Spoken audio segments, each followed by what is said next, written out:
రాష్ట్ర ప్రభుత్వం ఆప్కాస్లో ఉన్న మున్సిపల్ పారిశుద్ధ్య ఇంజనీరింగ్ కార్మికుల బ్యాంకు ఖాతాలను ఇప్పటి వరకు ఉన్నటువంటి SBI, UBI, Baroda bank, Canara bank తదితర ఖాతాలన్నింటినీ కూడా యాక్సిస్ బ్యాంకులోకి మార్చడం కోసం గత 20 రోజులుగా కసరత్తు చేస్తూ ఉంది. ఆగస్టు 3వ తారీఖున ఒక సర్క్యులర్ జారీ చేశారు. మున్సిపల్ కార్మికులకు ఇన్సూరెన్స్ పథకం, చనిపోతే పూర్తి అంగవైకల్యం పొందితే 20 లక్షల రూపాయలు ఇప్పించడం కోసం ఈ పని మేము చేస్తున్నాం అంటున్నారు. చనిపోయిన పూర్తి అంగవైకల్యం పొందినటువంటి కార్మికుల కుటుంబంలో చదువుకునే పిల్లలుంటే అబ్బాయిలు ఎంతమంది ఉన్నా 4 లక్షలు, అమ్మాయిలు ఎంతమంది ఉన్నా 4 లక్షలు ఇస్తామంటున్నారు.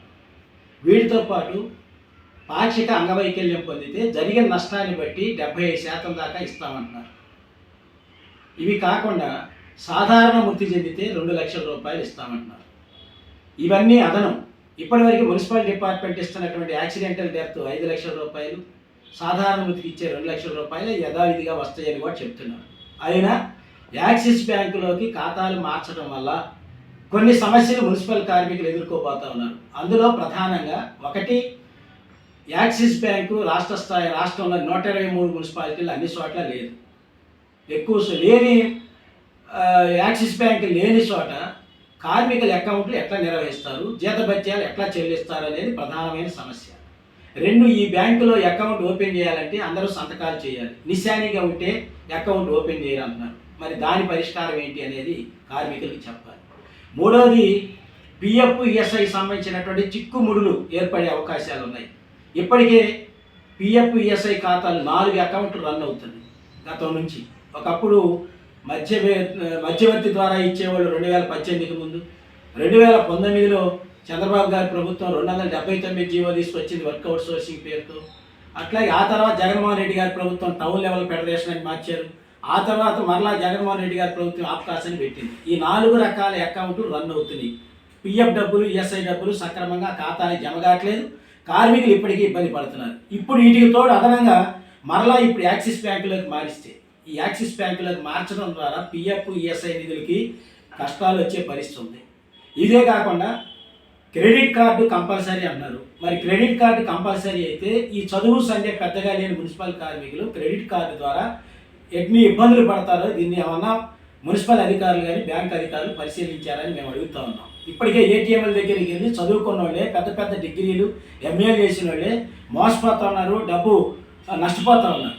మరి పెద్దగా చదువు లేని మున్సిపల్ కార్మికులకి రేపు భవిష్యత్తులో ఇబ్బందులు వస్తే ఈ ఇబ్బందులన్నింటినీ ఎవరు పరిష్కారం చేస్తారో చెప్పాలి. రాష్ట్ర ప్రభుత్వం ఇన్సూరెన్స్ పథకాన్ని పెద్దగా ఇచ్చి కార్మికులను ఆదుకోవాలని చేసే ప్రయత్నం మంచిదే. కానీ అదే సందర్భంలో యాక్సిస్ బ్యాంక్ ద్వారా ఉన్నటువంటి ఆచరణలు ఎదురయ్యేటువంటి సమస్యలు, ఈ సమస్యలు పరిష్కారం చెప్పాలని చెప్పి మేము ప్రభుత్వాన్ని కోరుతా ఉన్నాం. హడావిడిగా కార్మికులందరినీ ఒత్తిడి చేసి మీరు అందరూ వెంటనే జారండి అని చెప్పే పత్రాలు ఒత్తిడి చేయటమే కాదు, ఇటువంటి సమస్యలు కూడా పరిష్కారాలు ఆలోచించాలి. పరిష్కారం ఆలోచించి కార్మికులందరి యొక్క సమ్మతంతో బ్యాంక్ అకౌంట్లు ఓపెన్ చేయాలని చెప్పేసి మేము ప్రభుత్వాన్ని కోరుతా ఉన్నాం. మేము ఈ లెటర్ చూడగానే ప్రభుత్వానికి లెటర్ రాసాం. అయినా ప్రభుత్వం కార్మిక సంఘాలతో జాయింట్ మీటింగ్ పెట్టకుండా మున్సిపల్ కమిషనర్ అందరికీ లెటర్లు పంపించే పని చేస్తున్నారు. కార్మికుల్లో ఉన్నటువంటి అనుమానాలను నివృత్తి చేయాలి. నివృత్తి చేసిన తర్వాతే బ్యాంక్ అకౌంట్లు ఓపెన్ చేయాలని చెప్పి కూడా ఈ ప్రభుత్వాన్ని కోరుతున్నాం. లేని పక్షంలో రాబోయే పరిణామాలకి రాష్ట్ర ప్రభుత్వం పూర్తి బాధ్యత వహించాలని కూడా మేము ఈ ప్రభుత్వానికి తెలియజేస్తున్నాం. ఇన్సూరెన్స్ పథకం ఒక్కటే కాదు, ఈ రాష్ట్ర ప్రభుత్వం వచ్చి 14 నెలలు అవుతూ ఉంది. ఈ 14 నెలల కాలంలో కార్మికులు అనేక సమస్యలు, మొన్న ఇటీవల జరిగినటువంటి సమ్మెకాలం జీతం కానీ, అట్లాగే గత సమ్మె 15 రోజుల సమ్మెకి సంబంధించినటువంటి అనేక డిమాండ్ పెండింగ్లో ఉన్నాయి.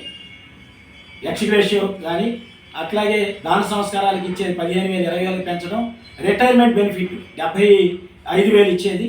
అట్లాగే ఇప్పుడు అన్ని డిపార్ట్మెంట్లు రిటైర్మెంట్ వయసు 62 ఏళ్ళకి పెంచుతున్నారు. మున్సిపల్ కార్మికులు కూడా పెంచాలి.